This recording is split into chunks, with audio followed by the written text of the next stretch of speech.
To convert.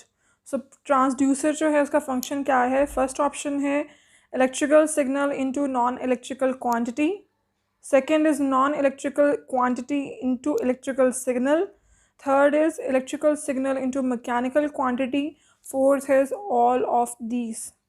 सो यहाँ पर जो फंक्शन ऑफ ट्रांसड्यूसर है that is option B, to convert non-electrical quantity into electrical signal. Question number 2 is, a certain non-inverting amplifier has input resistance Ri equal to 1K and Rf final resistance which is equal to 100K omega. The closed loop gain is, तो यहाँ पर हमें Ri and Rf दोनों given है. We need to find out the closed loop gain. So the formula for the closed loop gain is 1 plus Rf upon Ri. Rf is given 100K in the question and Ri is 1K. K stands for 1000, so 1000 से 1000 cancel हो गया. यहाँ पर answer क्या आ गया? 100 plus 1 which is 101. तो यहाँ पर correct option हो जाएगी C, 101.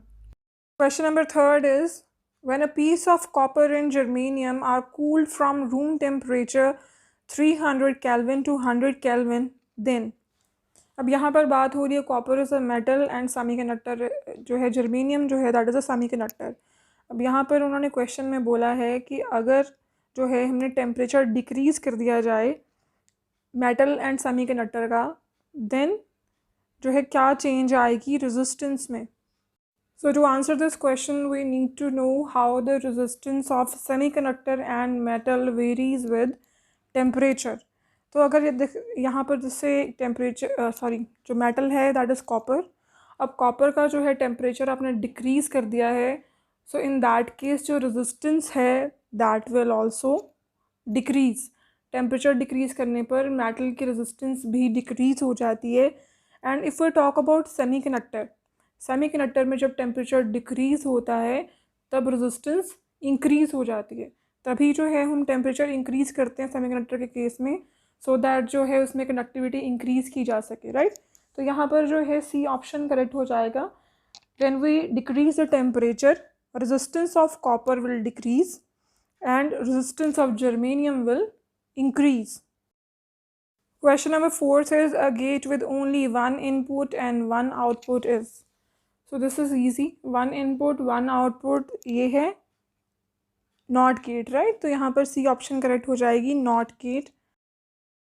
क्वेश्चन नंबर 5 है field effect transistor FET is a, तो जो FET है वो क्या है?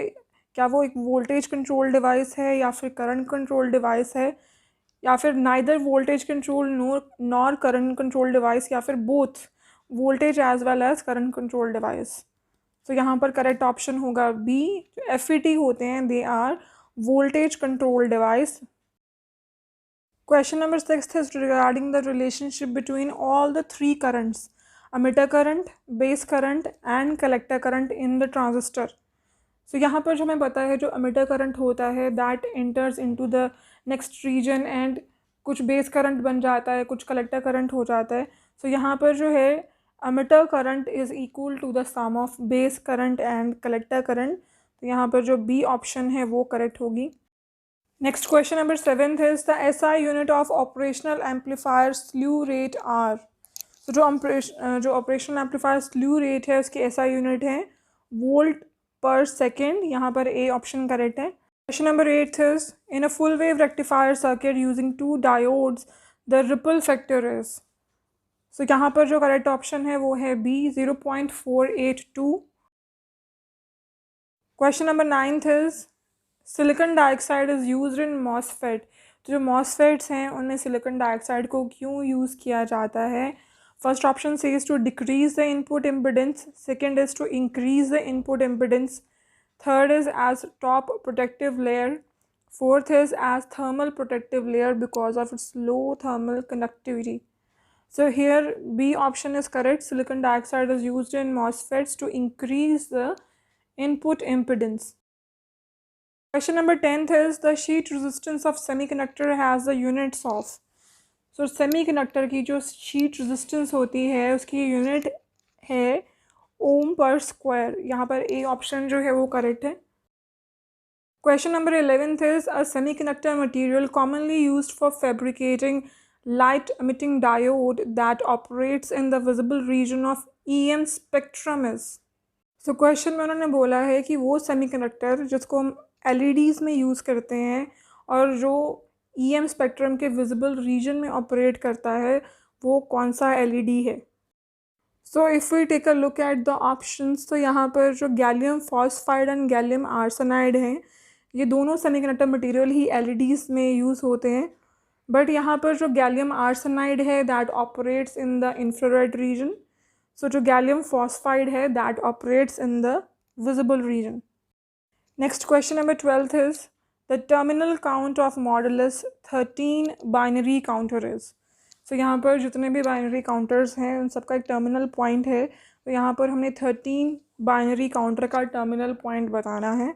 सो यहाँ पर जो करेक्ट ऑप्शन है इसके लिए that is option D 1100। Next question number 13th is with the increase in the intensity of light the resistance of a light dependent register will be. तो हमारे पास एक लाइट डिपेंडेंट रजिस्टर है, LDR है, तो उसकी जो है हमने इंटेंसिटी इंक्रीज़ कर दी।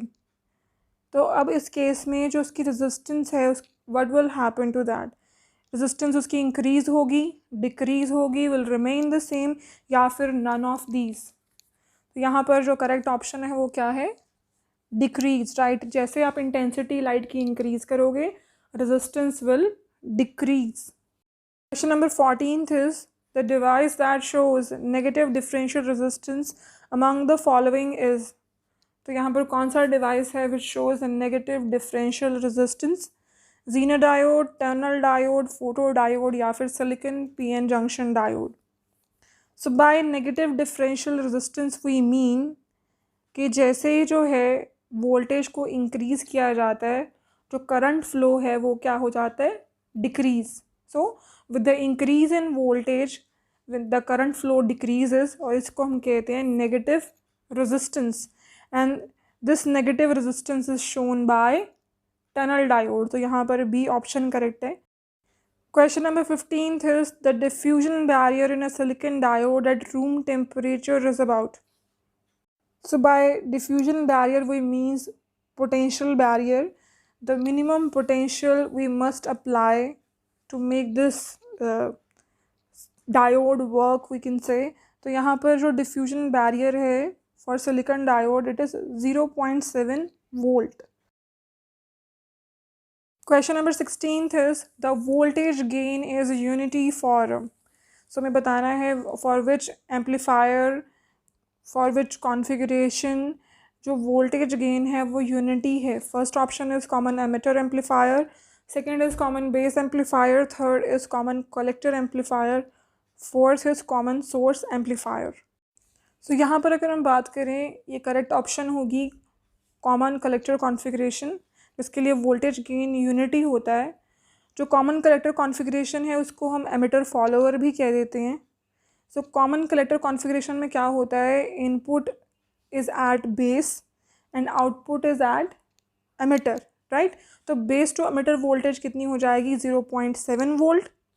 जब बेस जो है वो अगर 10 वोल्ट पे है तो इन दिस केस जो एमिटर वोल्टेज है वो हो जाएगी 10 माइनस 0.7, 9.3 वोल्ट। सो गेन हम कैसे फाइंड आउट करते हैं, output upon input means 9.3 by 10। So approximately जो है यहाँ पर 1 आ रहा है, राइट। लेकिन अगर हम प्रैक्टिकल केसेस की बात करें जैसे यहाँ पर दिख ही रहा है 0.93, सो गेन जो है that is always less than unity, लेकिन अप्रॉक्सीमेट जो है उसको 1 तक किया जाता है। सो यहाँ पर जो करेक्ट ऑप्शन है that is C, common collector amplifier. Question number 17th is the operation of JFET involves, JFET junction field effect transistor involves। तो junction field effect transistor में कौन से charges move करते हैं, first is flow of majority charge carriers, second is flow of minority charge carriers, third is the negative resistance, fourth is recombination। So junction field effect transistor में जो है majority charge carriers flow करते हैं। यहाँ पर A option correct है इसके लिए। ये सारे क्वेश्चंस जो हैं वो प्रीवियस ईयर पेपर्स में आए हुए हैं, तो साथ साथ आप भी इन क्वेश्चंस को सॉल्व कीजिए एंड देखिए आपके कितने मार्क्स बनते हैं अगर आपके पेपर में ये क्वेश्चंस आ जाएं तो। सो क्वेश्चन नंबर 18 देखो क्या है। In a power supply diagram which block indicates a smooth DC output. तो जब हम पावर सप्लाई डायग्राम बनाते हैं, जो रेगुलेटर है that indicates smooth DC output, तो यहाँ पर डी ऑप्शन रेगुलेटर जो है वो करेक्ट होगा। Question number 19 is the capacitor that produces AC ground is called. So AC ground के लिए जो कैपेसिटर यूज़ करते हैं उसको हम क्या कहते हैं? DC open, coupling capacitor, bypass capacitor या फिर एसी ओपन। तो यहाँ पर जो करेक्ट ऑप्शन है वो है C, bypass capacitor. Bypass capacitor को यूज़ किया जाता है to prevent the noise from entering the system by bypassing it to the ground, या फिर हम कहें एसी ग्राउंड, राइट। तो यहाँ पर जो सी ऑप्शन है वो करेक्ट है। नेक्स्ट क्वेश्चन नंबर 20 है, why is heat produced in a diode. Diode में जो हीट है वो क्यों प्रोड्यूस होती है? फर्स्ट ऑप्शन है due to voltage across the diode, second is due to the power rating of the diode, third is due to current passing through the diode, fourth is due to PN junction of the diode. तो यहाँ पर जो सी option है वो correct है। जब current pass करता है डायोड से तब हीट प्रोड्यूस होती है, तभी करंट के पास जो पैसेज है उसके ऊपर भी लिमिट है कि इतना ही करंट पास कर सकता है, अदरवाइज जो डायोड है वो डैमेज हो जाता है ड्यू टू हीट। तो यहाँ पर सी ऑप्शन है करेक्ट वन। क्वेश्चन नंबर 21 है, the DC current through each diode in a bridge rectifier equals to. तो अगर हमारे पास जो है ब्रिज रेक्टिफायर है, ब्रिज रेक्टिफायर में जो डायोड है, जो डीसी करंट उसमें से पास कर रहा है that is equal to what? A option says half the DC load current, second option is equal to the load current, third option is equal to twice the DC load current, fourth is 1/4 the DC load current. So जब first positive half cycle चल रहा होता है, 2 diodes on होते हैं because bridge में 4 diodes होते हैं। सो इन दैट केस क्या है, current flows through each diode and is equal to the load current.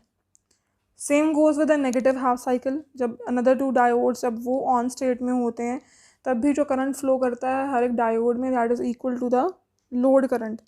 तो हम यहाँ पे क्या कहेंगे, जो current flowing through each diode है that is equal to the load current. So next question जो है वो उत्तराखंड का जो प्रीवियस ईयर का पेपर है वहीं से पिक किए मैंने। सो क्वेश्चन देखो क्या है, reverse bias applied on a junction diode. तो जब आप जंक्शन डायोड पर रिवर्स बायस अप्लाई करते हो then what will happen? A option says raises the potential barrier, B option says increases majority charge carrier current. लेकिन जो reverse bias है वो क्या करता है, it increases the minority charge carrier, मतलब मीन जो माइनॉरिटी चार्ज कैरियर करंट होता है that flows due to the reverse bias. उसके बाद C option says lowers the potential barrier, D option says increases the temperature of the junction. तो यहाँ पर A option correct है because जो reverse bias है उसके कारण पोटेंशियल बैरियर रेज होता है as it increases the width of the depletion region, right. उसके बाद नेक्स्ट क्वेश्चन देखो क्या है, which of the following is universal gate. So universal gate कौन से होते हैं? NAND and nor, right. तो ये दोनों जो हैं यूनिवर्सल गेट हैं, बाकी जो नॉट एंड और हैं इनको हम कहते हैं बेसिक गेट्स, ठीक है। So basic gates are not and or, and universal gates are nand and nor. तो यहाँ पर जो है सी ऑप्शन करेक्ट हो जाएगा because NAND is a universal gate. Next question is light emitting diode is always. So light emitting diode जो है क्या वो फॉरवर्ड बायस होता है या फिर रिवर्स बायस, या फिर मे बी फॉरवर्ड और रिवर्स, और नेक्स्ट ऑप्शन है रिक्वायर्स नो बायसिंग। तो यहाँ पर जो है ए ऑप्शन करेक्ट है, जो एलईडी होते हैं they are always forward biased. Next question is in NPN transistors. So NPN transistor में holes move from emitter to base. Next option है electrons move from emitter to base, third is holes move from base to collector, fourth is electrons move from collector to base. तो अगर हम NPN transistor की बात करते हैं, ammeter जो है वो एन टाइप है, राइट। अमिटर जो है that is heavily doped with large number of electrons because n type है emitter, right? So large number of electrons are there. और वहाँ से जो है कुछ electrons they will enter into base for recombination, और बाकी जितने भी जो electrons हैं they will enter into the collector region.